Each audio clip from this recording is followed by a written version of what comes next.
Não esquece do meu boa noite.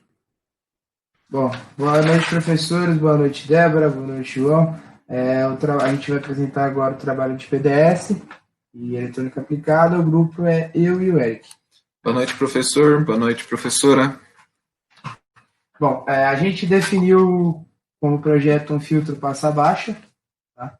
A gente vai utilizar a frequência de corte de 200 Hz. E agora eu vou estar mostrando para vocês o áudio que a gente gravou. O áudio que eu gravei foi o quê? Eu falando e batendo num copo de vidro com uma colher.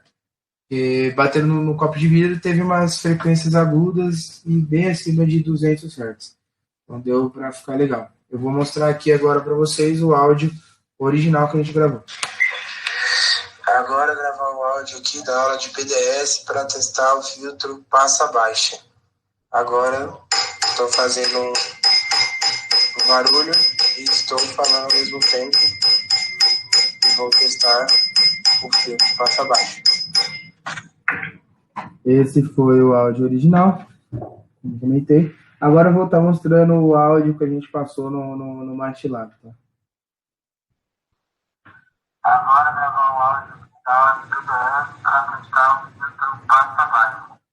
Agora estou fazendo barulho, estou falando do ponto, vou tentar passa-baixa.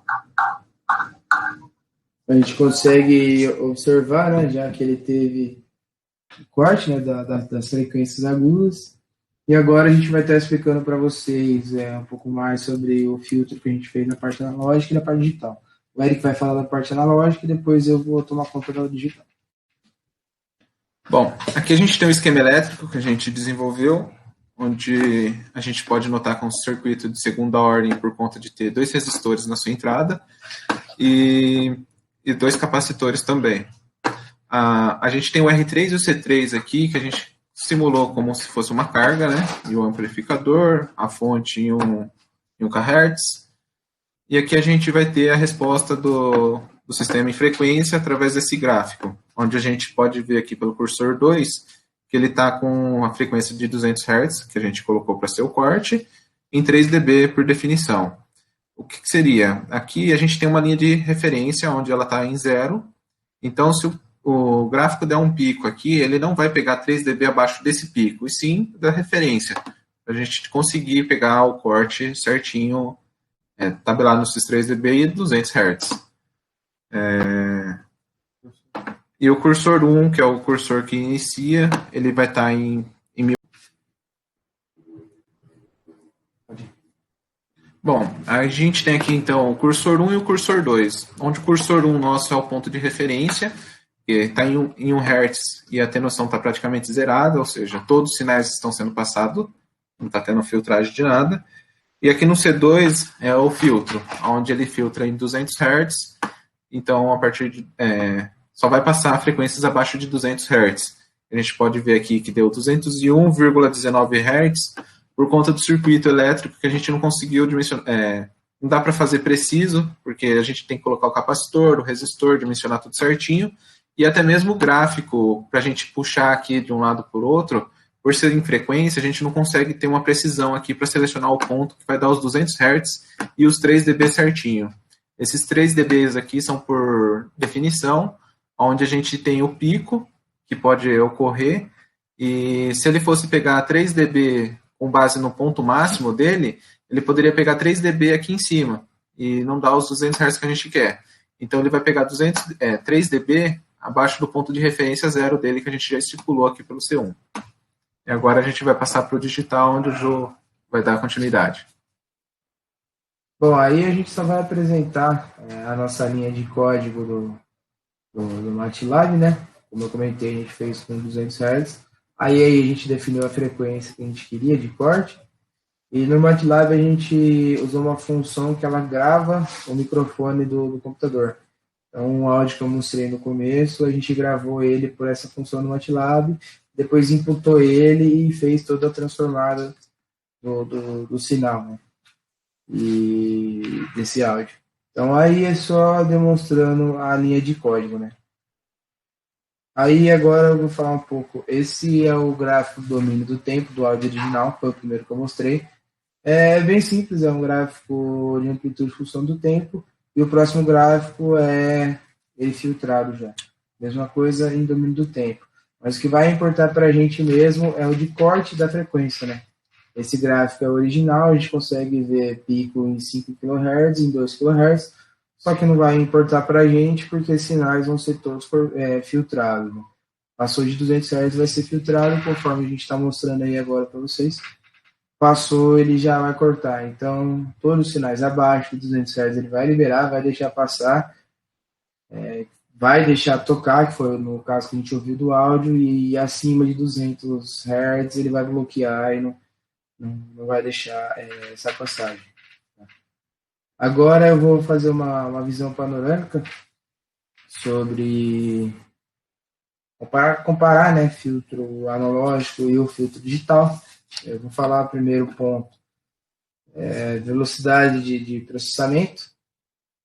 O analógico é mais rápido, porque não tem simplesmente o resistor, o capacitor e o tempo de resposta do amplificador operacional. Agora, no caso digital, a gente já vai ter um software envolvido, a gente vai ter um hardware para fazer para rodar o software. Então, se a gente tiver um hardware não muito bom, o nosso software vai rodar mais devagar. Então, em velocidade de processamento, a analógica é mais rápido, digital é um pouco mais lento, né? Agora, falando em alteração de circuito, no analógico, para a gente fazer o dimensionamento dele, ele é um pouquinho mais complicado, uma vez que a gente tem que calcular os resistores que vai ser utilizado e os capacitores, para a gente chegar numa conclusão de, tipo, eu preciso usar o resistor de 1K para fazer ele ter um corte abaixo de 200, então a gente tem que dimensionar todo o circuito elétrico para ter o corte desejado. Enquanto no digital, a gente só consegue fazer uma alteração no software sem ter alteração de componente, porque o digital a gente vai pegar por amostragem. Então, a amostragem vai ser a mesma, a gente só vai mudar, transformar a que a gente vai aplicar. Né? Então, a gente só vai simplesmente mudar o software sem mudar componente. No caso do analógico, a gente teria que mudar um resistor, mudar um capacitor. Isso acaba ficando um pouco mais complexo. Né? Então, em termos de alteração de circuito, o analógico, o digital é bem mais prático. E agora só a última coisa importante em relação à diferença dos dois. Custo-benefício, né? Custo-benefício do analógico é bem mais em conta, uma vez que a gente só tem o gasto com os componentes, resistores, capacitores e o amplificador operacional, onde a gente sabe que se a gente for procurar, a gente encontra pacote desses kits na internet bem barato. Enquanto que no digital, a gente vai ter que ter envolvimento de software, toda uma parte lógica que custa um pouco mais caro, né? Uma vez que envolve digital no sistema, é um absurdo. Não para casos como os analógicos. Se a gente for pegar um filtro de música, a gente pega um filtro analógico, a gente tem um custo mais alto por conta da sua precisão, né? Então a gente conseguiu, espero que a gente tenha apresentado para vocês aí a nossa ideia de filtros. Espero que tenha ficado bem claro o que a gente quiser passar para vocês, tá? Agradeço aí o nosso semestre aí, que foi um pouco bem corrida, né? Passando o mico junto agora. O semestre inteiro os professores gravando as aulas e a gente assistindo aqui sem a câmera ligada. Agora no final a gente teve que ligar a câmera para apresentar. Mas é isso aí. Próximo semestre a gente está junto de novo, meio distante. E vamos mais lá. Vamos para mais uma, né? É isso. Então, muito obrigado, Débora. Obrigado, João. Ótima noite. Obrigado, professores. Boa noite. Boa noite. Obrigado.